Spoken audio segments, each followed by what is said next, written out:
Exit exam से related जो new notification आए हैं उसके बारे में काफ़ी सारी चीज़ें आज मैं आपको बताने वाली हूँ। ये नोटिफिकेशन दिखा के मैं आपको कुछ चीज़ें जो हैं वो सही सही बताने वाली हूँ और पूरी जानकारी देने वाली हूँ एग्जिट एग्जाम की, इसका निचोड़ क्या निकलता है, एग्जिट एग्जाम का जो नया नोटिफिकेशन है इसके थ्रू कौन कौन सी चीज़ें हमें समझ में आ रही है, इसका कंप्लीट एक जो निचोड़ बोल सकते हैं, कंक्लूजन बोल सकते हैं, वो क्या निकलता है। Hey everyone, this is Sakshi Rajput and welcome to BSP pharmacy.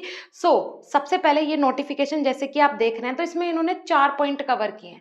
ठीक है, फर्स्ट ऑफ ऑल जो इन्होंने बोला है मैं आपको ओरली बता देती हूँ कि फर्स्ट ऑफ ऑल जो इन्होंने बोला है वो बोला है कि पहले जो 3 पेपर होने वाले थे वो पेपर अब 2 पेपर में ना डिवाइड होके वो पेपर हो गए हैं मात्र एक पेपर में डिवाइड। ठीक है, क्लियर हो रहा है? समझिएगा मैं क्या बोलना चाहती हूँ।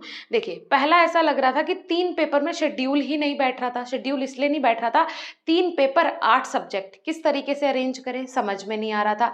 लेकिन फिर आया कि अगर 2 पेपर हो जाएंगे तो 2 पेपर 4-4 सब्जेक्ट हो जाएंगे, क्लियर हो जाएगा।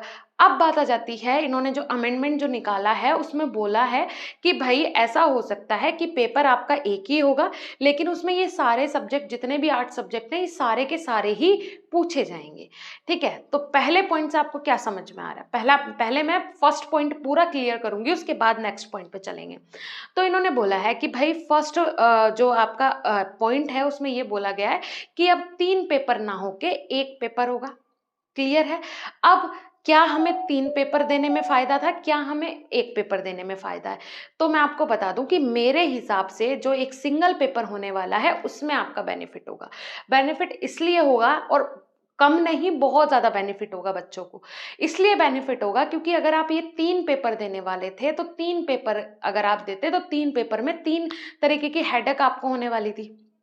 फिर उसके बाद इन्होंने ये भी अपने नोटिफिकेशन में दिया था कि अगर इन 3 में से एक में भी आपके 50% से कम आए तो आप उसमें फेल माने जाएंगे। तो ये 3 तरीके के 3 टारगेट आपके सामने हो गए थे एग्जिट एग्जाम को लेके। लेकिन अभी इन्होंने क्या बोला है, एक पेपर होगा, एक पेपर में वही पैटर्न होगा सेम। ठीक है, उसमें क्राइटेरिया जो टाइम का क्राइटेरिया होगा वो भी 3.25 घंटे इन्होंने बोला गया कि 3.25 घंटे तक का टाइम आपको दे दिया जाएगा। उसके बाद क्या फ़ायदा हमें अब वाले अमेंडमेंट में है या फिर पहले वाले में था? तो मेरे हिसाब से तो अब वाले में है। बिकॉज़ अगर आपके अब भी 50% एक सब्जेक्ट में नहीं आते हैं तो कोई दिक्कत नहीं है, आपको 3 की तो टेंशन नहीं लेनी पड़ेगी ना। अब बात कर लेते हैं सेकंड। सब्जेक्ट्स इन्होंने क्लियर कर दिए हैं कि सब्जेक्ट वही रहेंगे जो पहले थे, कोई भी सब्जेक्ट में चेंजेस नहीं होंगे। बस पहले वो सब्जेक्ट जो थे वो 3 पेपर में डिवाइड हो जाते, अब वो सब्जेक्ट जो हैं वो एक ही पेपर में होने वाले हैं, एक ही एग्ज़ाम होगा उनका। लेकिन होगा एमसीक्यू पैटर्न से, एक एग्जाम होगा लेकिन एमसीक्यू पैटर्न से होगा। उसके बाद थर्ड जो इन्होंने बोला है, इन्होंने बोला है कि भाई पहले आपको तीनों सब्जेक्ट में 50-50% लाने थे, अगर आपके एक सब्जेक्ट में भी 50% से कम आ जाता तो आप फेल माने जाते। ठीक है, आप उसमें पास नहीं माने जाते, आप एग्जिट एग्जाम में फेल हो जाते। अब बात कर लेते हैं कि मैं ठीक है वो हो गया। अब जो इन्होंने नया अमेंडमेंट आया है उसमें इन्होंने बोला है एक एग्जाम होगा, एक एग्जाम में अगर आपके 50% से कम आते हैं तो आप उसमें क्या माने जाएंगे, फेल माने जाएंगे।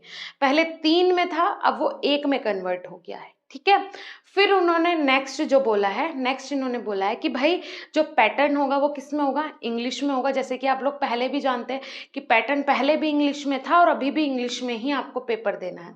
अब ये इंग्लिश में पेपर क्यों देना है अगर मैं हिंदी मीडियम से हूँ? अरे आप हिंदी मीडियम से हैं बेटा, उससे मतलब नहीं है, लेकिन डी फार्मा तो आपने इंग्लिश में ही किया है ना, डी फार्मा तो इंग्लिश में ही होता है। लेकिन स्टेट बोर्ड में, यूपी में जो स्टेट बोर्ड है उसके थ्रू आप हिंदी में भी पेपर दे सकते हैं, आपके पास ये अथॉरिटी है।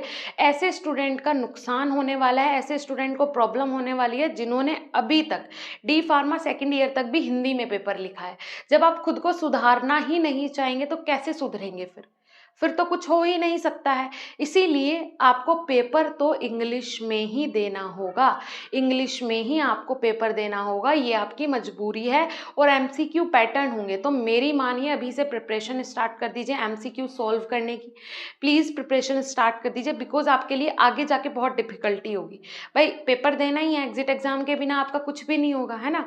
2022 के बाद वाले जितने भी 2022 में जिन्होंने एडमिशन लिया, जो पास आउट होंगे 2022 में, वो तो मेरे मेरे हिसाब से बच जाएंगे इस एग्जिट एग्जाम से, जो ये अमेंडमेंट आ रही है, क्योंकि अभी 3 महीने का टाइम इन्होंने स्टेट और यूनियन टेरिटरी को भी दिया है कि भाई आप बताइए अपना का सजेशन जो है वो दीजिए। अब 3 महीने बाद नवंबर तो निकल जाएगा, दिसंबर आ जाएगा, फिर कब बच्चों का पेपर होगा एग्जिट एग्जाम। लेकिन कुछ कह नहीं सकते हैं, ये कोई फिक्स नहीं है, बिकॉज कोई नोटिफिकेशन हमारे पास नहीं है। लेकिन हाँ, आप लोग शायद बच जाएंगे जो 2022 में पास आउट है, ठीक है। तो ये सारे नोटिस आए हैं, ये सारी चीजें बोली गई हैं। अब इनमें से आपको क्या सही लगता है, क्या नहीं लगता है, आपका क्या सजेशन है, वो भी कमेंट सेक्शन में कमेंट करें। बताएं कि आप क्या सोचते हैं एग्जिट एग्जाम के बारे में, आप आपका एग्जिट एग्जाम को देखने का नजरिया क्या है, आपके हिसाब से क्या सही है, ठीक है। तो वो भी कमेंट सेक्शन में कमेंट करें। मेरे हिसाब से एग्जिट एग्जाम से रिलेटेड सारे डाउट, सारे क्वेश्चन जो आपके होंगे वो हो गए होंगे क्लियर। अगर कुछ भी अभी भी बचता है कमेंट सेक्शन में कमेंट करें, उसका रिप्लाई मैं जरूर करूंगी। ओके स्टूडेंट्स, इफ अगर आप डी फार्म के बाद बी फार्म में एडमिशन लेना चाहते हैं तो कोई प्रॉब्लम ही नहीं है, हमारी एप्लीकेशन पे कंप्लीट स्टडी मटेरियल अवेलेबल है बी फार्मेसी का, जिसमें हम आपके नोट्स भी घर पे डिलीवर करते हैं free of cost. Best material है, डेली 4 लाइव क्लासेस होती हैं, टाइम टेबल के अकॉर्डिंग होती है, 4 टीचर आपको डेली पढ़ाते हैं, 4 घंटे की क्लासेस होती है। सवाल ही पैदा नहीं होता कि आप फार्मा के फील्ड में मात खा जाएं। हम जिम्मेदारी लेते हैं, मैं जिम्मेदारी लेती हूं कि आप फ्यूचर में एक बेस्ट फार्मासिस्ट बनेंगे इफ अगर आप बीएसपी फार्मेसी से जुड़ते हैं। जाइए, चीजें देखिए, विजिट कीजिए, उसके बाद कोर्सेज ज्वाइन कीजिए। अदरवाइज मैं आपको नहीं बोलूंगी कि आप कोर्स ज्वाइन कीजिए। Okay students, free test series भी अवेलेबल है, ये भी बता दूं, फ्री टेस्ट सीरीज भी जाके ज्वाइन कीजिए, वो भी आपके लिए बहुत बेनिफिशियल होगा, जरूरी होगा। जाके विजिट करें हमारी एप्लीकेशन। मिलेंगे नेक्स्ट वीडियो में, तब तक के लिए धन्यवाद, नमस्कार। कोई भी सपना साकार करने के लिए सबसे जरूरी है सही कोच का होना। चुनिए बीएसपी फार्मेसी को और करें अपने CUET बी फार्म का सपना साकार। Download the app now.